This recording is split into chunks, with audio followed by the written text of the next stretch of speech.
He played for the Warriors for 5 years and was part of 2 championship clubs. His name is Quinn Cook. He is joining us now live.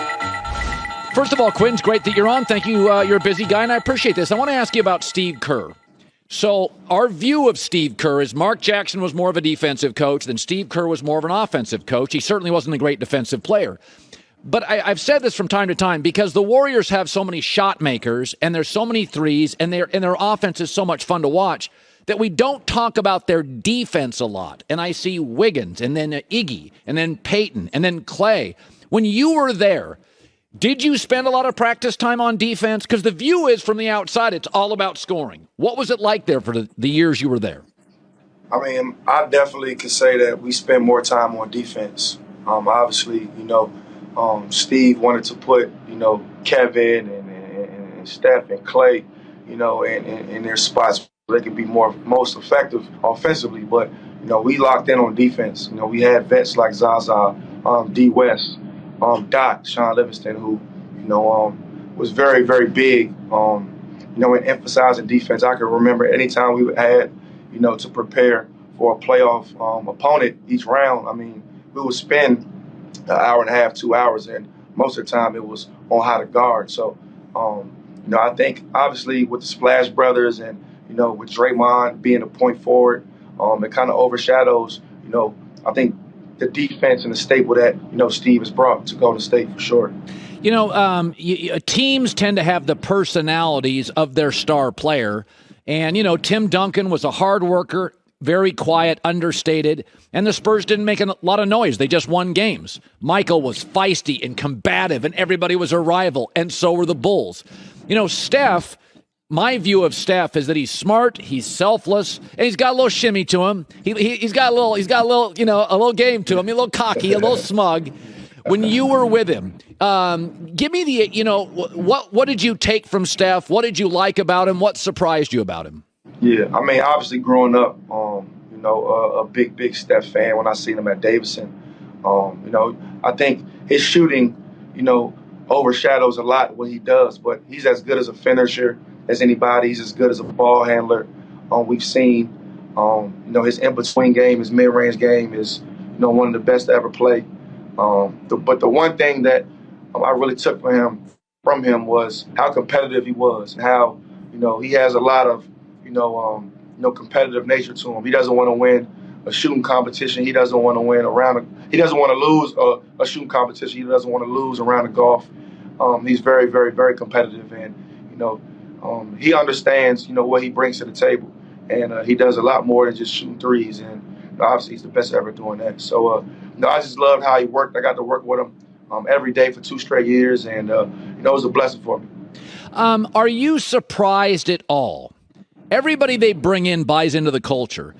Andrew Wiggins, I mean, he's like a 3, some nights a 4. I think he's been so valuable on both ends. Are you surprised at all that a former number 1 pick that made a lot of money, was a number 1, has moved to the Warriors and totally accepts his roles? That surprised you? Not really surprising. I think for me, I think he's their X factor. Just what he brings defensively and offensively. I think if he's scoring 18, 19, plus a night, I don't see anybody beating him. And he takes a lot of pressure off Steph, Clay, and also Jordan. But I mean, the talent was there, man. I mean, I played him in college. He was number 1 pick for a reason. And obviously the situations, in Minnesota, wasn't ideal, but, he stayed the course and he turned himself, into, an NBA All-Star starter. And now he's playing an intricate part on the championship ball club. So I don't think anybody's surprised, but, in basketball, the NBA is all about situations, and he's in a great situation right now. KD and Draymond, there's a view by many that, it was a very prickly relationship. And then I see him the other day talking. I talked to Draymond the other day, and he's like, he's an insane talent. I love him. And I think KD has a lot of respect. But listen, when you're on a championship team, KD's one of the great players. Listen, there's a lot of money. There's a lot of pressure. Like, I get guys, wanting to protect what's theirs. When you were there with KD and when you were there with Draymond together, because you were there like 2018, 2019, did you ever feel it was tense or more tense than any other situation with stars? I'm never tense. I just always felt that they held each other accountable. There were countless of times where KD would call Draymond out, or KD would call Steph out. Steph would call, Draymond out. Draymond would call KD out, and it went, from 1 to 15. But our stars held each other accountable. The only really tense situation, there was a couple times where, guys would be in the heat of the moment, but it was only one obviously situation that went viral that everybody saw in LA against the Clippers. But other than that, guys have a respect for each other. I mean, these guys have been, stars their entire life. That they've spent time with each other, whether it was Nike, USA Basketball, All-Star weekends, competing in the playoffs. So, they're all tight, and sometimes your emotions get the best of us. And that night, was a big night. But other than that, I mean, we were injured away from winning the championship again that year. So, I wouldn't say a lot of tense situations, but, that one night definitely played a factor in the rest of that season, for sure. Listen, Boston has absolutely earned their way here. I said this, that until you win a championship, you can get a little tight. I thought they played a little tight in Game 7 against Milwaukee, a little tight in Game 7 against Miami. I thought they were the better team than Miami, and I didn't think it was terribly close. And yet, if Jimmy Butler hits a jumper, we could have a different outcome. And so I do feel like, I even heard Jason Tatum saying yesterday, there was a time I wasn't sure I was the guy to lead this team, and I thought, is there a little self-doubt? What will Boston have to do? Like, if you're watching this series, you're watching Game 1 tonight, Quinn, and Game 2 on whatever it is, Sunday. Is there something you're going to look for that you're going to see early in the series and say, ooh, this is going to be trouble for the Warriors? What does Boston need to do? What are you looking for Boston to do to win the series? Yeah, they're tested. They're battle tested. I mean, look, they could have sat out, their starters, the last regular season game. They could have sat out against Memphis, but Memphis benched their starters to get the 2 seed, and Boston played their guys to set the tone. Like, yeah, we want to play against Brooklyn, and that's sending a message to me. I know it's sending a message to a lot of people in the league, and obviously they end up sweeping the Nets with obviously Kevin and Kyrie, and then you play the defending champions. Obviously without Middleton, but still you're playing against Giannis and that team who's proven. You beat them in 7, and then you play the number 1 team in the league. You go to Miami, and you win 3 games on the road. And obviously, they could have won Game 3 or they could have won Game 6, but to go on the road and to beat Miami, was big time. So I think those guys believe that they should be there. I think they're battle tested, and they create an interesting dynamic. I mean, they could switch, 1 through 5. Their top 7. Can guard multiple positions, and they have 2 guys who can get a basket. And, I don't think there's been a better player in the playoffs than Jason Tatum, in my opinion. So I think those guys will play free. I want to see how free they play tonight.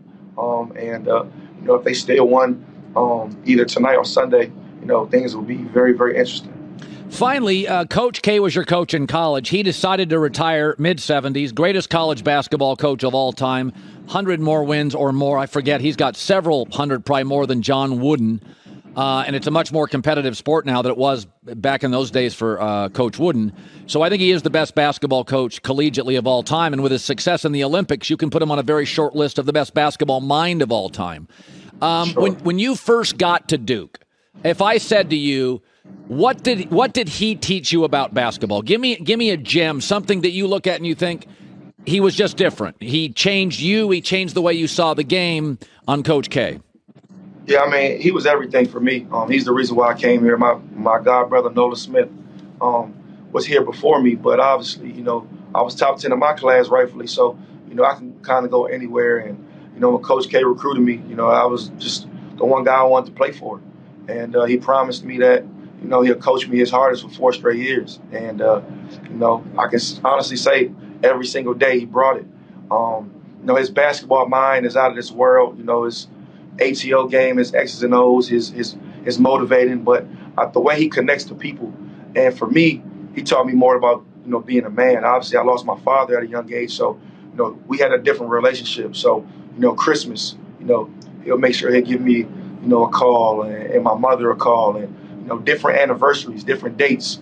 my dad's birthday, just little things. He still does it to this day. He hasn't missed, my dad's birthday since I committed to him in 2010, which is, something that, coaches don't do. And, one thing he would just preach to us was next play, and not just in basketball and in life. If you make a three-pointer, you can't celebrate. You got to get back on defense. If you turn the ball over, you can't feel sorry for yourself.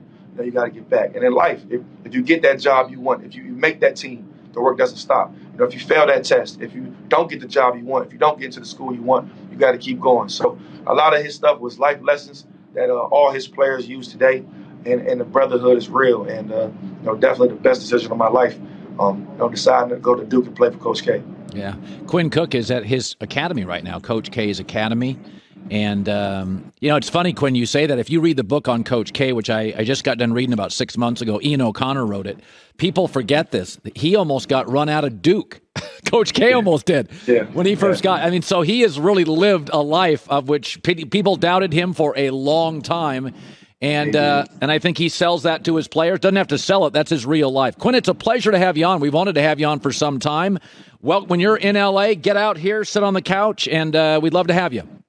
Will do. Appreciate it. Thank you so much. You bet. Quinn Cook, two-time NBA champ. Yeah, it really, we've talked about this a lot, is that I have this discussion with my kids all the time. I say, look at the most successful people. Michael Jordan in sports. Michael Jordan, Tom Brady, LeBron James, life as a kid.